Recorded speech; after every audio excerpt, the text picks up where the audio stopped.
What up, Screen Fiends? I'm GB, and you're tuned in to Headz TV, where we like to discuss all the wonderful things appearing on your movie and your TV screens.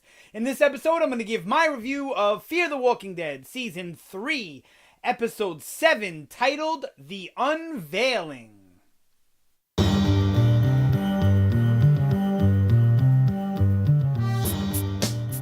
Alright, so Fear Season 3, Episode 7. Alright, I like this one a lot. The episode before this I actually enjoyed a bit.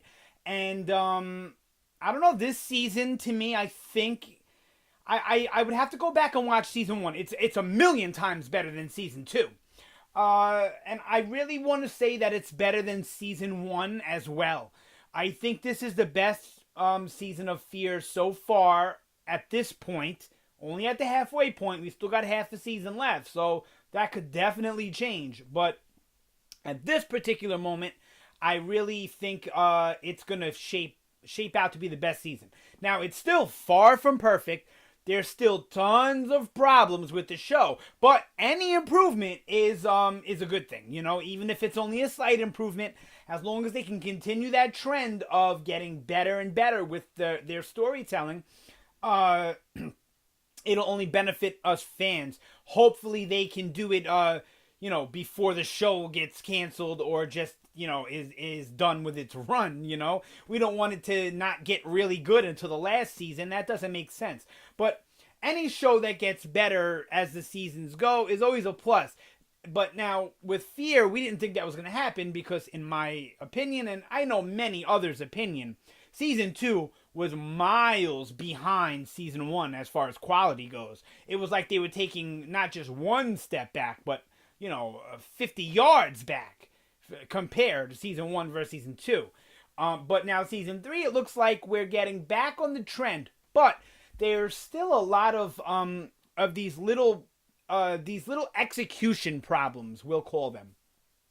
I feel like the stories are there. The ideas are there, and they're fresh ideas in a way, and it's different stuff than we've seen. But the execution, the way a lot of it is executed, it's the same old thing, or it's executed in a poor fashion, or the actors aren't given the right notes or direction or something in their performances. Now, when it comes to performances go, almost the entire cast has stepped up the game. Now, I know most of the cast right now are new people that were brought in this season, but even the ones that rolled over from last season, I feel like are a big step up in the acting, except for Kim Dickens. I'm sorry, but she's too wooden. She's too unemotionless, and I understand where they were going, where they were taking this person who had a traumatic past, who learned to overcome that and become a bit of a better person. I mean, not really. I mean, her husband still killed himself, whatever. But I guess she was growing into changing and being better with, Travis and the way she was handling her kids. Nick and Alicia both seemed to be growing up to be better than, she may have grew up to be and all that. And then to take that person and put her on this trajectory, back into, her being a bad person was interesting, but that doesn't mean you need to lose all humanity or all sense of emotion or feeling. Madison, to me, has none of that. She had it in season 1, I felt, at least to a degree, and then season 2 and 3, it's like it all just went out the window. So that's definitely a big problem. Now, it seems like they're going away from the insta-hero thing that we saw a lot of in season 2, and we started to see in the beginning of season 3. But I think now they're starting to make it feel a little bit more real, that everybody's not a gangster right away. Everybody isn't good with a gun or a knife right away. And that's always a plus because it makes it feel more realistic. So I really enjoyed this episode. Out of the two, the double finale, I think I enjoyed this one better than I enjoyed episode 8. But I liked episode 8 as well. I'll get to that in a separate review. All right. So now, there's too much still ringing in my ears from season 3 of The Walking Dead, and it's okay if you want to call back to certain things or drum up certain memories, fond or not, that we had from The Walking Dead while watching Fear. That's all well and good, but it feels like more than that to me. The invasion on the Native American camp and all that, that might be from episode 8. See, that's going to be a big problem in this double review, is I may be mixing things together from the 2 episodes, but I'll do the best I can. So the whole, running up into the Native American camp to get Alicia back and all that felt way too much like Woodbury, and how it was executed, how it all went down. It just felt like Woodbury to me. Not an exact carbon copy, but way too close. It's okay if you say, all right, well, it's similar, and there's these 2 places, prison, Woodbury, Governor, and Walker, and there's these. That's okay, but then to have it start to play out in a very similar fashion. I want your home. That's my land now. Too much like season 3 of The Walking Dead, and then the infiltration was too much like season 3 of The Walking Dead.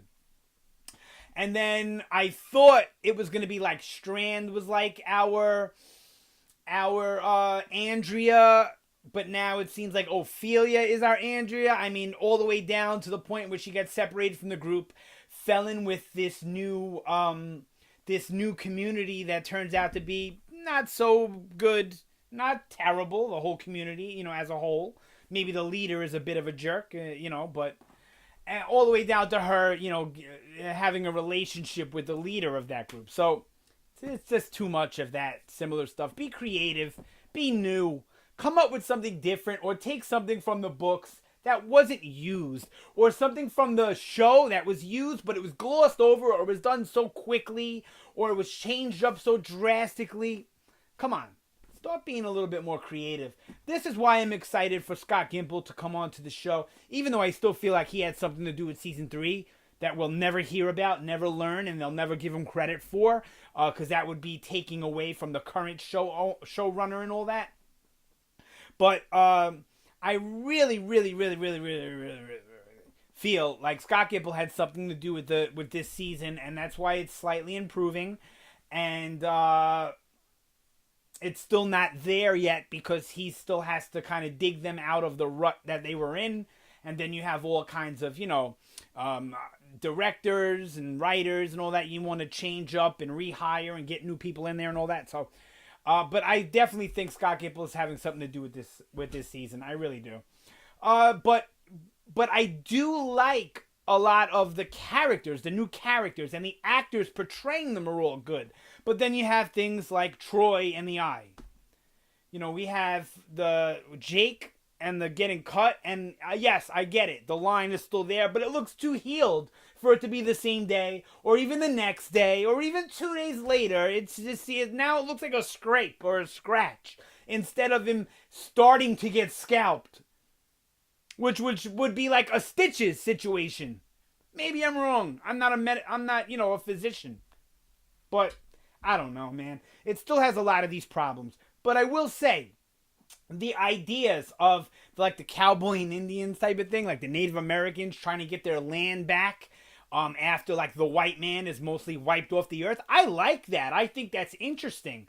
And I think that, there are some Native Americans out there that really feel like if something did happen where, the apocalypse happened, or there was a decimation in the white man in America, that the Native Americans would feel like now is our time to take our land back that was stolen from our ancestors, centuries ago. So I really, really like that. I think that's good. I like the character of Walker. He feels like the good guy in this situation.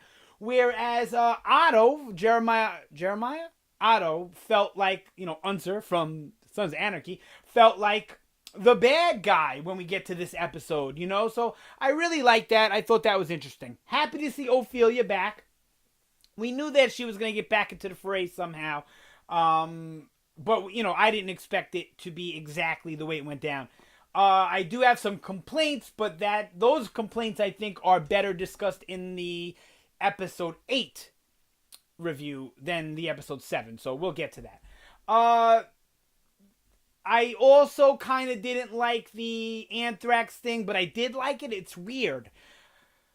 I feel like it was a cop-out to have Nick get sick. I feel like it was a cop-out to have, well, it may not kill the younger and the stronger. I don't know. I feel like that's a cop-out to have one of our characters get sick and then not die from it. So once Nick got sick, I was already like, oh, they're going to come up with a cure or something. So I don't really like the way that whole thing played out. It either should have been something that killed that killed most of the people, and then none of our group just happened to drink the coffee or whatever. Or whatever. I don't know.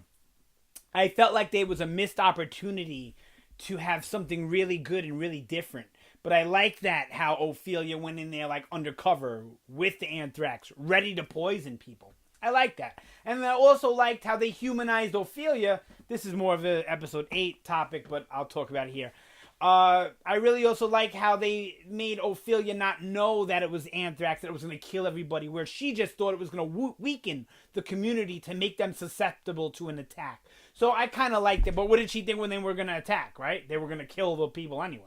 So I really like that. I like the beef and how we're learning more about the Ottos and Walker. I know that's not his real name, Walker. He has another name, but it escapes me right now. So I like how those characters don't feel like their usual tropes, where Walker would have been the bad guy, Otto would have been the good guy. It's more of a gray line where they're both kind of doing what they think is good and what they think is right, even if it's at the cost of other people. I like that a lot. And now these Native Americans supposed to be like these super badasses. That's why they don't need no fence. Ain't nobody can sneak up on us, but then they get snuck up on, whatever, and like, a couple of them are taken out, ninja style, whatever, I don't know. So ideas are there, but the execution still is not quite there. But at least the acting is improving. I think the writing, as far as their vision, is improving. But they need to get those from A to C. They need to figure out a proper way to get B going right. It's Walking Dead is not about the destination, it's about the journey. This show seems to be about the destination. Screw the journey. But that's not the most interesting part. How we get to C is the most interesting part, not what happens at C. And that's what Fear's been doing. It's not about the journey. It's about all the destinations. And to me, that's the wrong approach. And that's not how you build great characters, build great story, build great tension, and make it a satisfying story from A to C.